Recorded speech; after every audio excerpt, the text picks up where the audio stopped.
Good afternoon, sir. Good afternoon, all the representatives, Honorable BC sir, members, sir is joining, CEO sir, secretaries of the Ministries of Power, Court, and Petroleum and Natural Gas who are connected online with us, members of the press and other colleagues. It is my proud privilege to welcome you to this event, which is the launch of an effort which has been undertaken in NEETI for quite some time, the launch of the State Energy and Climate Index Round 1, which captures the reforms and the action taken in the states to move towards clean energy for the year 1920. We'll have a short presentation, after which we'll hear the guidance notes from the dignitaries present over here. Over to you. So, if we look at the SDGs, there are three SDGs, SDG 7, SDG 12 and 13, which are related to energy. After the COP26 announcements, the issue of energy and climate change has become deeply intertwined. But currently, there is no index globally or in the country which looks at the dimensions of climate, clean energy, as well as energy transition in an integrated fashion. So in this slide, we have listed some of the indices which are global, for which India has been ranked for some time. The World Tri-Demand Energy Index, the World Energy Transition Index, Renewable Energy Country Attractiveness Index, the Climate Change Performance Index. Similarly, in our country, we have the State Energy Efficiency Index, in which NEETI was a partner, and BE is the driving agency for preparation of this index, which does ranks the states, but only in terms of energy efficiency. Secondly, we have the ranking and the annual integrated rating of the state distribution utilities, which does it for 115 utilities, which again is done by the PFC with ICRA and CARE, which just deals with the DISCOMs, which are very important component of energy, but not the whole picture. So, in order to address this gap in the composite nature of energy and climate, NEETI entered into a consultation with the stakeholders, and a huge number, large number of stakeholders were consulted, the guidance taken, which includes all the related ministries, the academic institutions, the think tanks, the NGOs involved in this effort. Besides the guidance from our CEO sir, member sir, as well as BC sir directly, a number of rounds of calibration and refinement took place, resulting in the present framework of this index, which our next slide presents, which is this. So this the Energy and Climate Index has 6 dimensions, with the highest weightage given to DISCOM performance, considering their importance in the entire energy sector in the country. 40% weightage is given to DISCOM performance. The other parameters are access, affordability and reliability, which is in line with the SDG 7 goals, clean energy initiatives, energy efficiency, environmental sustainability, and new initiatives taken by the state. All these parameters have respective indicators and scores given to them, and the composite index, the weighted score, is what decides the final rank. Now, in this slide, we are listing out the top performers on each of these parameters. Like in case of DISCOM, the 3 category of large states, small states, and UTs, Punjab, Goa, and Dadar and Nagar Haveli are the respective best performers in the country. Similarly, in terms of access, affordability, and reliability, which has a weightage of 15%, Kerala, Goa, and Dadar and Nagar Haveli are the toppers here. In clean energy initiatives, Haryana, Goa, and Chandigarh lead the pack in their respective categories. In energy efficiency, Tamil Nadu, Sikkim, and Delhi are the leaders. Environmental sustainability, Himachal, Sikkim, and Chandigarh are the leaders. In terms of new initiatives, Himachal again, Tripura, and Delhi have taken the lead. We will show you one indicator, the DISCOM performance, to show its various components as well as the breakup of the best performing states under each category. Here you can see that there are 9 parameters under DISCOM performance, starting with the financial indicators, the operational indicators, as well as the tariff structure, and the relative weightage given to each one of them. Here it is seen that different states, Gujarat, Andhra Pradesh, Himachal, Assam, Kerala, Haryana, and Jharkhand are doing well under each of those respective indicators. Similarly, smaller states and UTs are listed out here. The purpose of this index is to learn from the best performance, to rank the states, to list out their best practices, and so that the entire country, all other states, can learn wherever there are best practices in each of these 27 indicators in the country. So the final ranking stand out like this. The composite ranking is classified into front runners, achievers, and aspirants. In the larger states, Gujarat is the topper in the category of large states, followed by Kerala, Punjab, Haryana, Uttarakhand, and Maharashtra. In the smaller states, Goa leads the pack, and in the UTs, Chandigarh, Delhi, Dadar and Nagar Haveli, and Pondicherry. Similarly, there is a category of achievers where Himachal Pradesh, Karnataka, and Assam are there. Among the aspirants, Rajasthan, Jharkhand, Madhya Pradesh, and Chhattisgarh are there. And among the states, Manipur, and among the UTs, Andaman and Nicobar, Jammu and Kashmir lie. So, what is the use of this index other than ranking the states, listing the best practices, and encouraging those who are doing well and nudging the others to follow similar practices? So the benefits are, the learning and the way forward is, it is the first step in the journey where states can explore and benchmark themselves on various parameters. Secondly, it helps us move closer as a country towards the SDG goals of 7, 12 and 13, energy sustainability, the recycled economy, as well as climate change. Thirdly, it helps resolve the complex dilemma of clean transition, of providing equity, sustainability, as well as energy security. The peer-to-peer learning and awareness generation is another benefit of this exercise. Lastly, it does point out to the data gaps. Since this is a first exercise of its kind, we are open to suggestions and further improvement in subsequent rounds, which are likely to follow every year. But the data gaps on number of indicators come out, for which not only the states need to be proactive, but also the time gap between making data available has to be gradually reduced on all the indicators. So this is a learning for all of us. So thank you very much for coming over for this launch, and I thank the entire team of NITI. NITI, one of the young professionals who will lead, Mr. Rajnath Ram and Mr. Naveen Vidyarthi were a part of the team. I thank the team for taking this effort and the guidance that has been given by leadership at NITI. Thank you very much. Thank you. With your permission, we invite the secretaries of the three ministries, starting with Mr. Anil Kumar Jain, Ministry of Coal, to give his comments. So, Mr. Anil Jain, would you like to come over? Okay. Secretary Power, Alok Kumar, Secretary Power, for his comments, please. Yeah.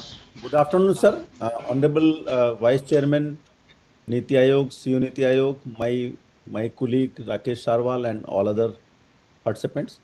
Sir, we are very happy that this is a good initiative to focus on these two key issues, the energy and climate index. And sir, as we all know, this is very important, both the sustainability and reliability and security of our energy supply, as well as our energy transition. Within the Government of India, we have drawn a very detailed roadmap for achieving these objectives, and we have also made several interventions.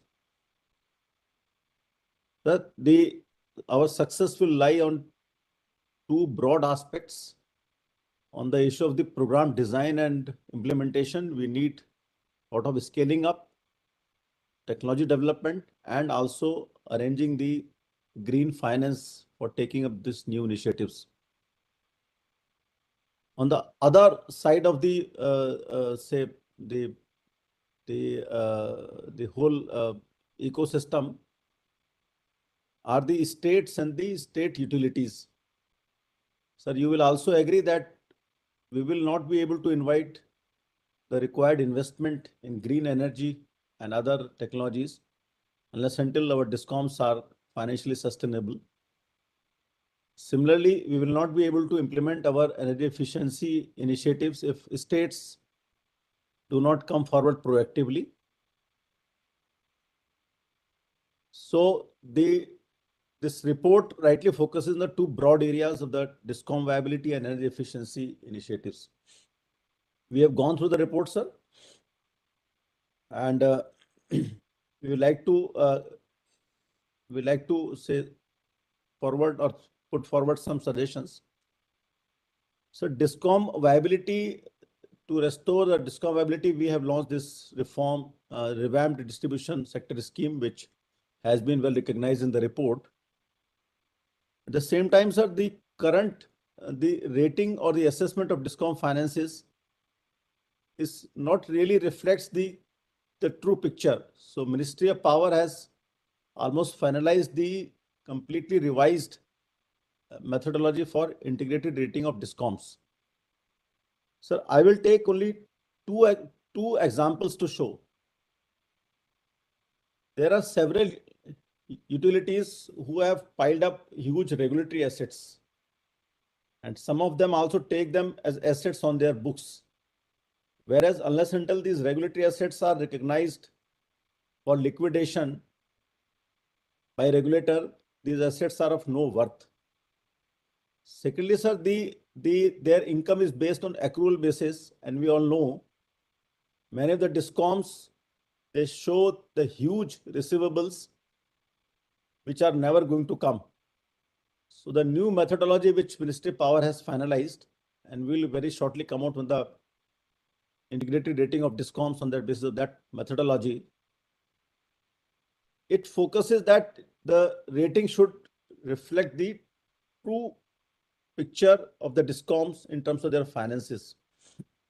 We are also working with the Ministry of Corporate Affairs for laying down additional norms how to prepare the accounts for distribution companies, looking at the peculiarities of their businesses. So I'm very hopeful that the next version of this rating, which this State Energy and Climate Index, when we come out with the revised methodology and new ratings of the DISCOMs, will reflect, say, more correct and true picture in future, sir. So coming to the issue of the energy efficiency, now we have got a very ambitious target of reducing 1 billion ton of carbon dioxide emissions in this decade as compared to what we had earlier committed. So a very detailed program has been chalked out by Ministry of Power in consultation with other ministries.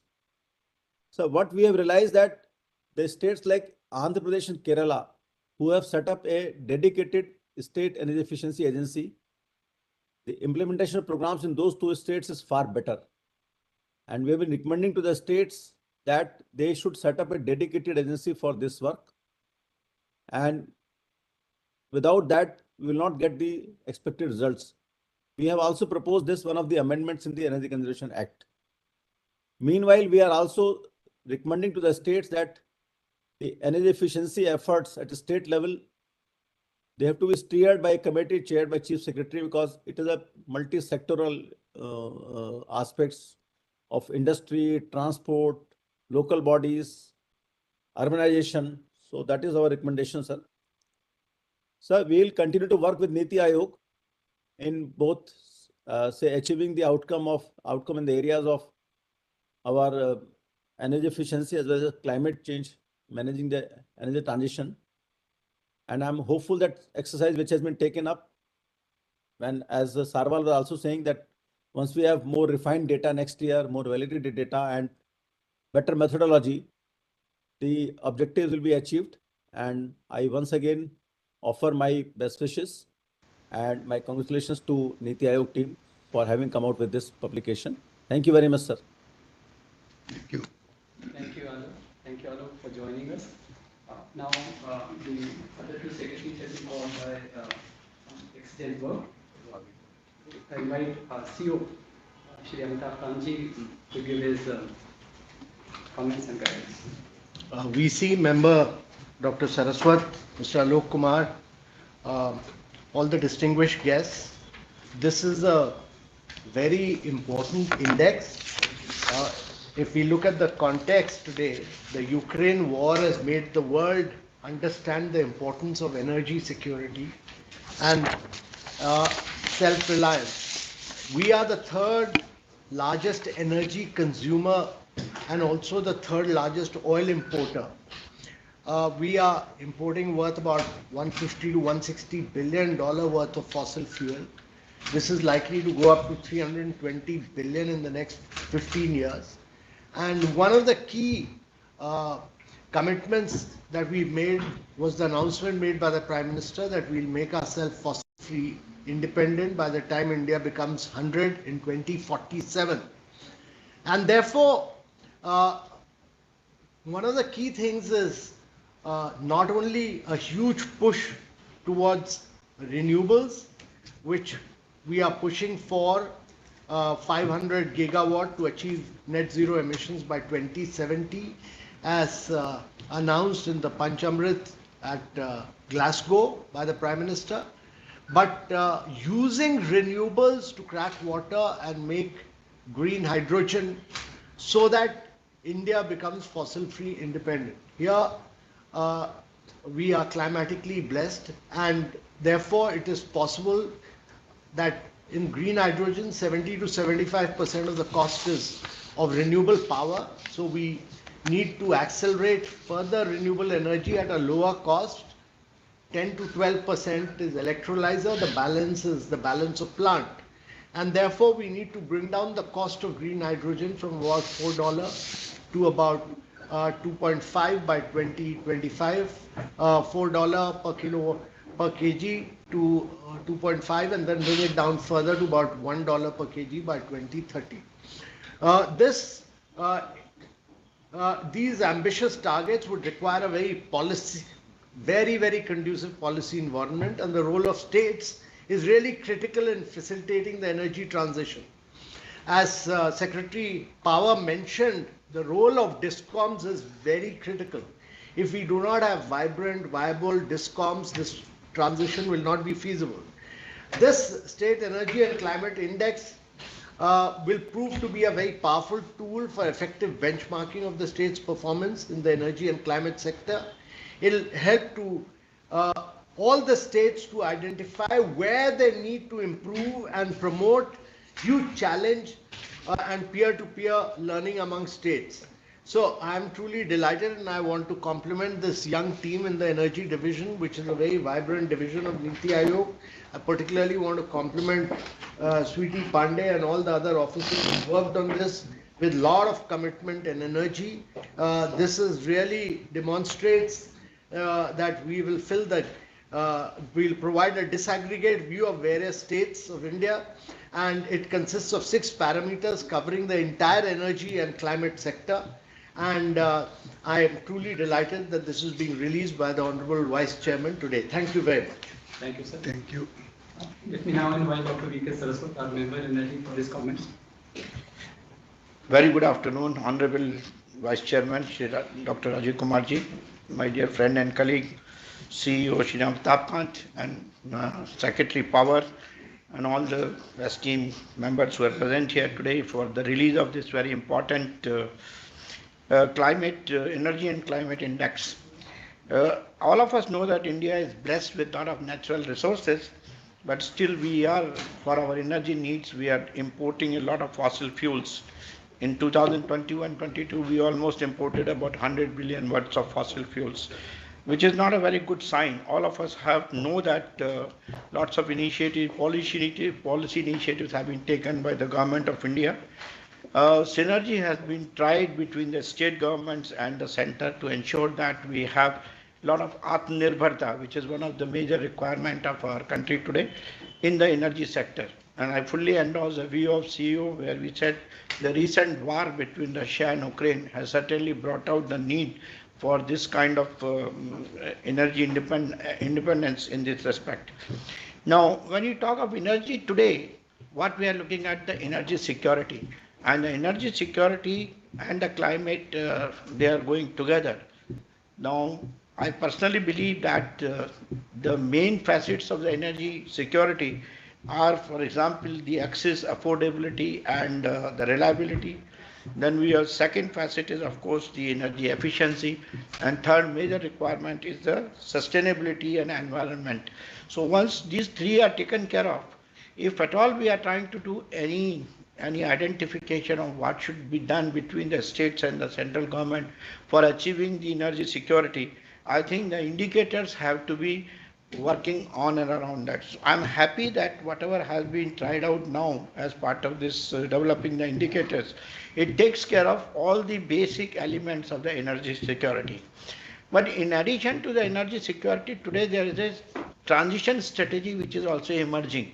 All of us know that we are transiting from fossil fuel economy to the renewable energy and also to hydrogen. Now, this transition is a very elongated process in terms of the economy because the costs involved are significant, and that's why we need to go for via media solutions. And in that respect, we have just done that. Since we have a huge percentage of the power is still coming from the coal and the thermal power plants, it becomes imperative that the bulk production of carbon dioxide which is taking place from not only the thermal power plant but from other industrial sectors like steel, cement and refineries, that also is taken care of, and hence the CO2 capture and sequestration becomes a very important part of this. I personally believe that we should also cater for how much the states are in a position to do this kind of elimination of carbon dioxide from their various industrial units as one of the indicators. Another point which I would like to mention here is that for getting any indicator online, the collection of data is very important. If the data is not proper, we will not be able to make the right assessment, particularly if we are trying to see what is the efficiency of the DISCOM. It becomes very important for us to have a right data of what are the AT&C losses, what are the kind of other efficiency problems which are there in the system. So data collection becomes a very important imperative, and that's why the indicators which have been brought out here have got a major focus on data collection and things like that. I would like to mention that energy transition to achieve the right energy security with a growing India's energy demand cannot be done unless there is a very good collaboration, cooperation and synergy between the central government and the state government. Because the states have their own resources, they may have biomass, they may have renewable energy sources. For example, yesterday I was in Rajasthan and I could really see the kind of solar energy which can be harnessed in the region of Rajasthan. So this is the kind of thing which we have to do from each and every stage. So indicators are a must. I would like to congratulate the team which has worked on these indicators, and I am sure this can be further improved. But I think in totality today it will do the job, and we should make the correct data for making these assessments and try to build the strategies as to how we can improve on each and every indicator of these 27 to have a ranking among the states at the highest level. I congratulate the team once again. Thank you very much. Thank you, sir. Now let me request DC Dr. Rajiv Kumar to launch the report and give his key.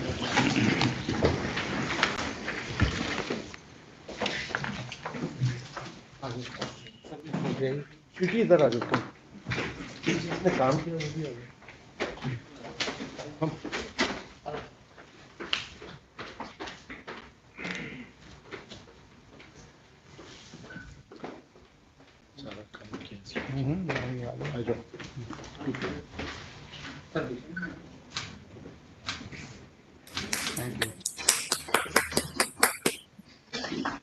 Thank you. Thank you.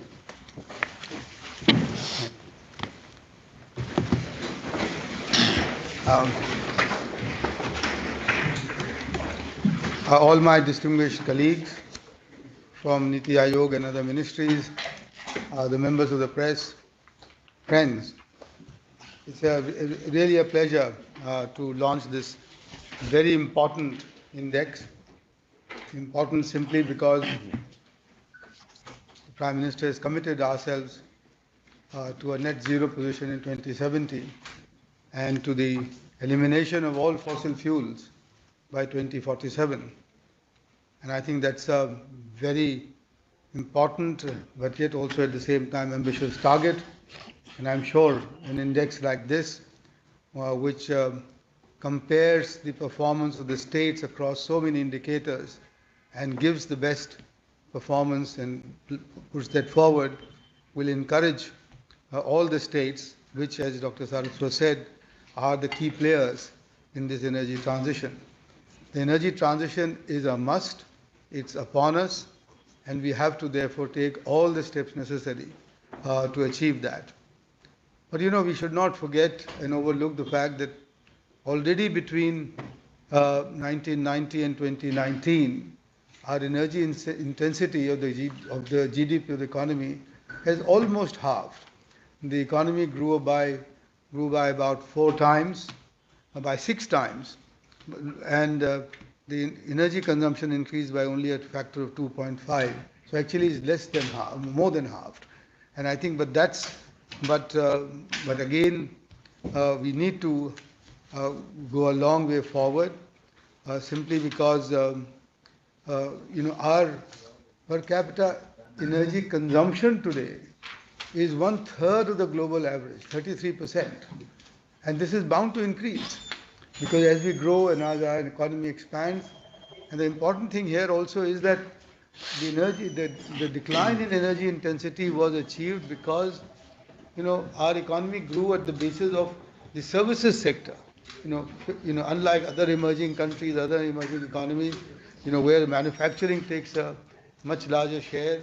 In our case, the services sector has been the driving force, which today accounts for more than 50% of our GDP. But that will change because given our production-linked incentive schemes, given our Atmanirbharta, the Prime Minister has announced, given the fact that we want to increase our manufacturing capability across the sector, these are more energy efficient areas, energy intense sectors, and therefore this will increase. Plus also the fact that our per capita energy consumption is about 1,200 kilowatt hours. The world average is more than 3,000. America consumes 27,000, and I'm told here that the per capita primary energy consumption of a country like Iceland is 800% of the world average. So we don't want to go there. But the fact is that we will, in times to come, at least triple or quadruple our energy consumption per capita. This is a must as we go forward. And this increase cannot come by fossil fuel or by fuels or sources which add to the greenhouse emissions. Although it's clear that our own utilization of carbon space is only 52 gigatons from 1850 to 2019, and our per capita emissions are less than 40% of the world average. We are already very low, but nonetheless we have to ensure that this becomes even lower because of the targets announced by the Honorable Prime Minister at Glasgow as a part of his Panchamrit. Now, all of this means that the DISCOMs, the states governments, are going to play the most critical role. And this is where I think we need to converge our efforts and strengthen our efforts and make these targets and make energy efficiency and energy, a people's movement. How to increase the awareness, among the people. Because I think that's and I recall actually a yatra being taken forward these days by Professor Solanki of IIT Mumbai, who has taken upon himself to do 1,000 days across the country, increasing awareness about energy efficiency in the country. And I just read today that he's completed 300 days of that already. So in this regard, I think it is very important that we have the right kind of data. I also congratulate the Ministry of Power for bringing out the integrated financials of the state DISCOMs. We will include them, of course, in our next edition of this. We will also continue to further refine and add to our indicators. There are already enough, 27 indicators. For the first time, I think, such a detailed attention has been given to how the state's energy sectors are performing. And I think this is just, therefore, really in the right direction. Energy transition will involve increasing electrification, but at reasonable costs and in a manner that it is purely, as far as possible, renewable. I think many people emphasize that India is endowed with a huge amounts of sunlight, I mean, infinite if you like, and water, especially if you can go into desalination. So green hydrogen is the future. And if green hydrogen, which consumes a lot of electricity, can be produced at $1 per kilogram, I think we would have achieved the best energy transition that any country can boast of going forward. So I compliment all the. There's one other point that I want to make is that we need to also now look at energy intensive sectors going forward, which are also called as hard to abate sectors, whether it is fertilizers or steel or refineries, because I think that's where we will need to focus our attention on and maybe take them into special consideration in the different states as we go forward. But well done to our team, to Dr. Rakesh Sarwal and all the others, Manoj and Rajnath Ram and Sweetie Pandey. All of you have done a tremendous job. I know how much work has gone into this because it is probably the 5th iteration that we are bringing together in front of you. We've always constantly tried to refine this, and with all our help, we have had several meetings. So I hope you'll find this report as knowledge sharing as much as I have done, and I hope the states will use this to improve their performance on different parameters, not just overall, because we've now outlined those parameters, and I'm sure we can do that. And India will achieve a quadrupling of its per capita energy consumption while reducing its dependence on imported fossil fuel and reducing the use of carbon emitting fuels in the country. Thank you all very much for being here. So, on behalf of NITI team, we would like to thank Honorable Vice Chairman, Honorable Member Energy, CEO NITI Aayog for their kind presence and gracing the occasion launch of the State Energy Climate Index Round 1. We would also like to extend our deep appreciation and thanks to Secretary Powell for his valuable remarks and the presence of Additional Secretary from the Ministry of Petroleum and Natural Gas and Ministry of Coal. At the last but not the least, let me also thank to our peer reviewer of this report, IIT Mumbai. And we are also grateful for contribution and support provided by the Ministry of Environment and Forest and Climate Change, Ministry of Power, Ministry of New and Renewable Energy, Ministry of Petroleum and Natural Gas, Central Electricity Authority, Petroleum Planning and Analysis, SAIL, Bureau of Energy Efficiency, Power Finance Corporation, TERI, CW, IRADE, AEEE, Prayas Energy, and all these stakeholders present today for this meeting. And finally, the team led by Dr. Rakesh Sarwal, Additional Secretary NITI Aayog, for the detailed exercise for developing this State Energy and Climate Index. Thank you very much. Thank you. Thank you.